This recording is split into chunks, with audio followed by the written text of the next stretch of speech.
Hello and welcome to this presentation about modality. We're going to talk specifically about modal verbs and semi-modals as part of the English Language 6 course unit. I'm Mr. Singer, the tutor, and this is the year, if by any reason you forgot what year we're in. Let's start. Now, probably you have studied modal verbs before, and perhaps you are focused on each one individually. This presentation is going to be slightly different because we're going to focus on the communicative intention, and we're going to start with probability. Now, here we got a scale that goes from 0% to 100% of likelihood of the event or action to happen. And the highest one is yes, you were correct, it's will. Oh, wait a minute, wasn't will the same as going to that thing? When we talk about probability, the highest degree is always will, because you're absolutely certain that that thing will happen. For example, if someone knocks at the door and I say, that'll be Tom. It's not that it'll be Tom in the future, but it's that I am absolutely certain that Tom is the one knocking. I have no doubts about it. Must is a synonym. They are very similar, but it's slightly less probable in terms that you might be wrong, whereas with will you're absolutely certain. You can't be wrong. Now, be bound to is a synonym of must in this case. Probably you have never seen it before, but it means that something is very, very likely to happen, and that is exactly the next one, be likely to. As we go down, we got should. Should is used to talk about probability, and it's about 90%. Then we got could, which is about 50. Then may, then might, and we finish with isn't or aren't likely to. And then in zero, something that is possible, we got can't, we got can't, and we got couldn't there. Now, couldn't does not talk about the past really. It could be to talk about a present situation that couldn't be the case because I'm here.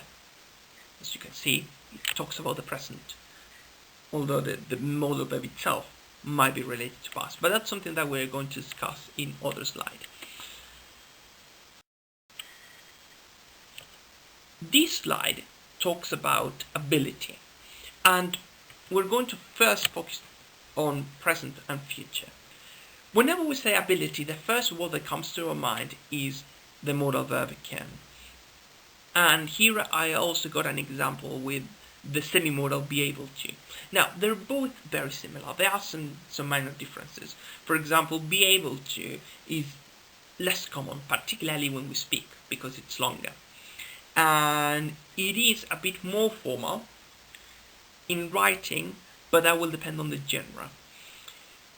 Now, they've been basically the same thing. However, when we talk about the future, they are different.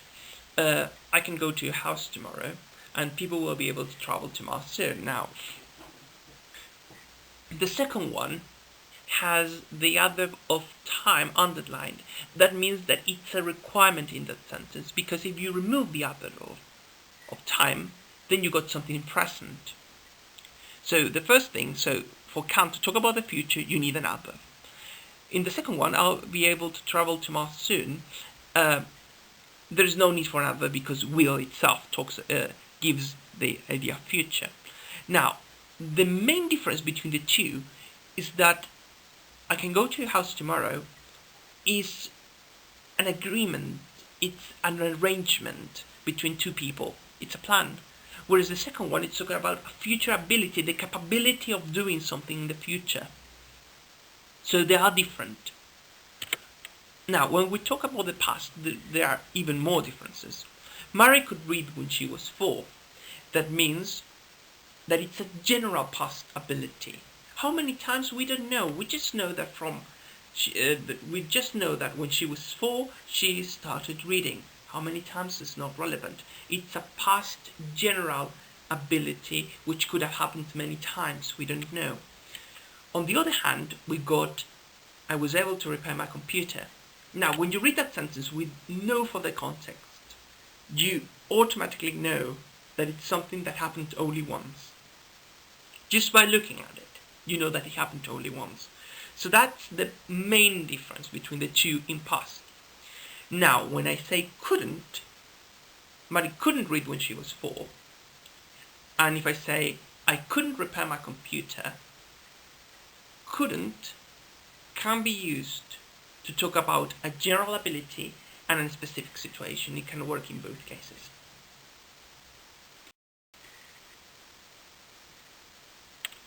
Now, managed to and succeeded in are not, and I emphasize, are not modal verbs.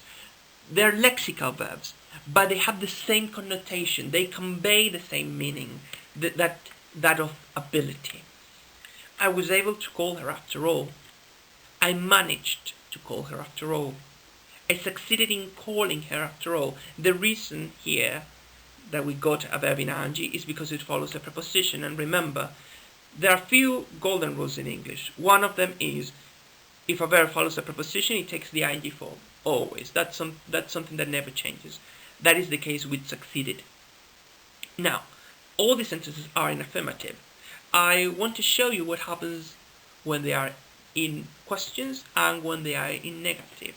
You probably already noticed that did you manage, did you succeed, they don't have the final D because the verb follows the same rules that apply to the past simple tense.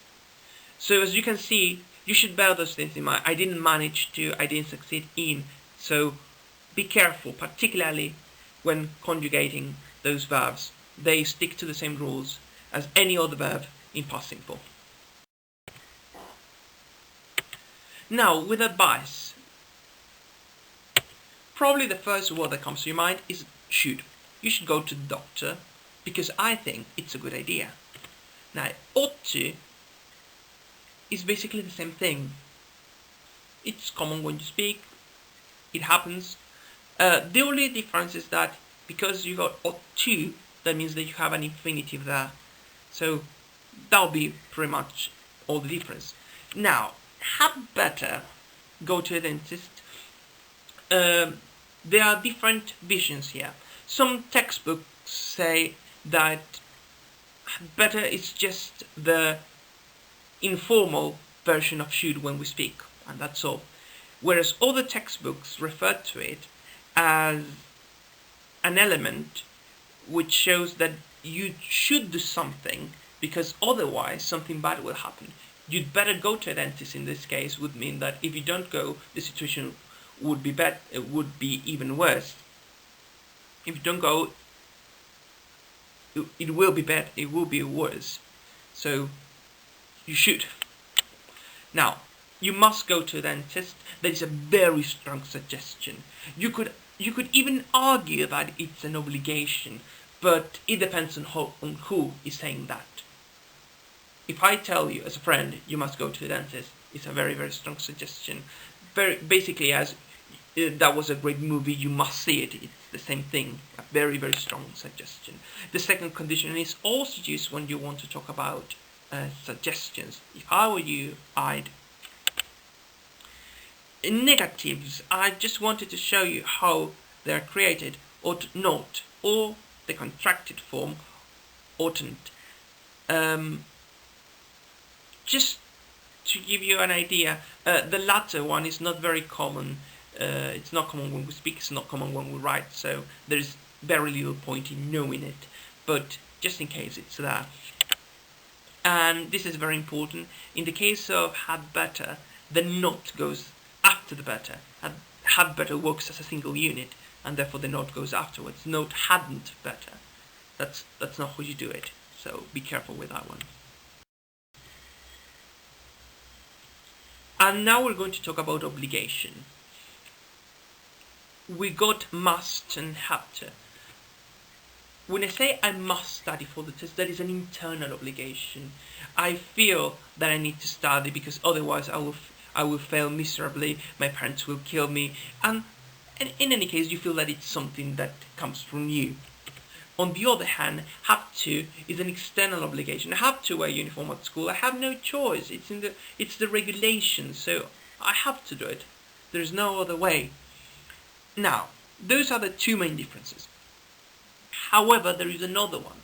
If I say, you must study for the test as your teacher, then what I'm doing is that I'm imposing an obligation. So if I say, you must bring your homework tomorrow, and then you go outside and talk to that classmate who did not attend my class because, who knows, he or she was having the time of her life outside, doing things that were more interesting and appealing than being in my class. And you tell that student, the teacher said that we have to bring the homework tomorrow. That we have to. And you use have to because you perceive that as an external obligation. See what I mean? You use must when you want to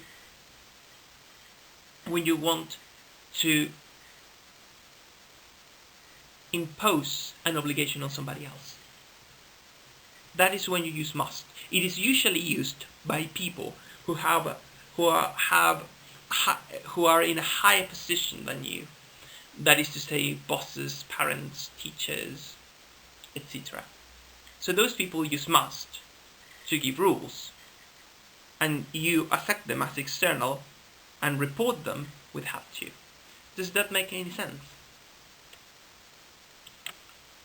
Now, in negatives, things change. There is a mismatch between the use in present and the use in affirmative and the use in negative.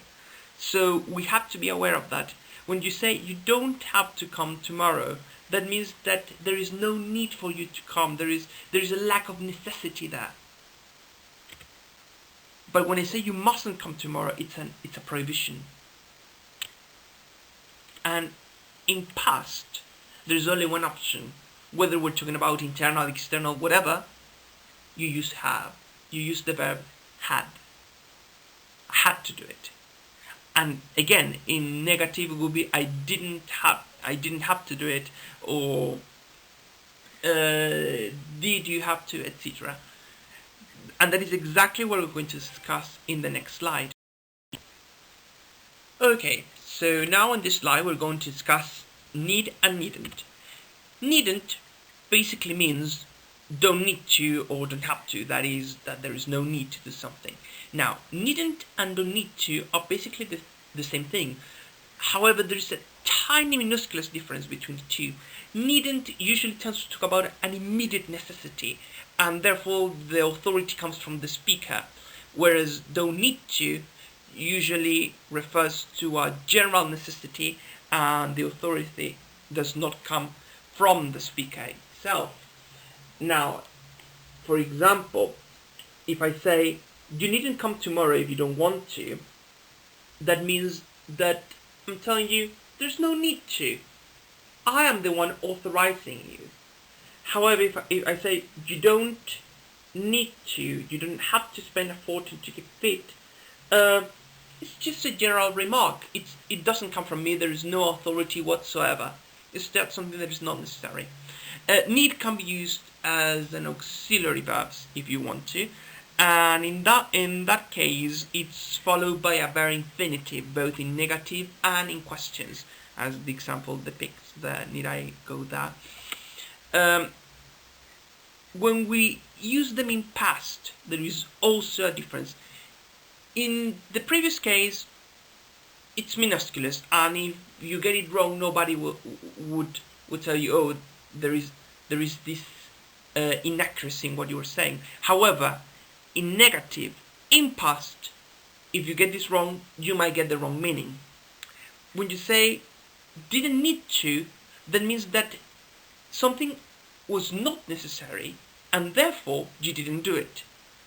However, when you say needn't have, and the verb past participle, that means that something was not necessary, but you did it anyway. So when we look at the examples, I didn't need to spend a lot of time reading the book because I had already read it before. That means that it was not necessary and I didn't do it. I just went very fast. And in the second one, you needn't have told Lucy because she already knew about it. So there was no need for me to tell Lucy. She already knew about it, but I did it anyway. Now, we're going to talk about permission. I go to the toilet. That is a typical sentence when we use at school, don't we? And there are basically three modal verbs that we use, and they range from formal to less formal. And we've got may, could, and can. They're exactly the same thing. It's just that one is slightly more formal than the others. And in the same field of permission, we're going to talk about let, make, and allow. My parents let me go to parties. Notice that it's the direct object and the verb infinitive with let. My parents allow me to go to parties, and then we got the infinitive after allow. And I'm allowed to go to parties. That is a passive structure because there's no need to add who granted you permission to go, in this case your parents. And in terms of obligation, we use the verb make. Or teacher makes us study hard or a lot. It's basically the same thing. We got make, then the indirect object and the verb infinitive. However, when we use it in passive, there is this change that it's important. We are made to study a lot. Lastly, we got willingness. I'll do it. I won't say it. It doesn't mean that I'll do it in the future. It means that I'll do it now. For instance, I'll open the door. I'll get you a coffee. Will that be like in the future, in 10 years, in 4 years, in 2 months? No. It means that you want to do it. Shall I do it for you? Again, I want to do something for you. I called him, but he wouldn't listen to me. Again, in this case, it's past, and it shows unwillingness to do something. And for requests, well, you can use can, could, will, would. You do me a favor sound. So, in a nutshell, that's basically everything that you should know about modal verbs. Next session, we're going to discuss the different meanings and more advanced points of several sentences, and we're going to challenge some of the things that we've just discussed. So if you happen to have doubts or questions after this presentation, please ask them in the discussion forum below, or if you want, you can also ask them in class so that we can engage with them before moving to the next part of the unit. So I really hope that you enjoyed this presentation, and we'll see you next class.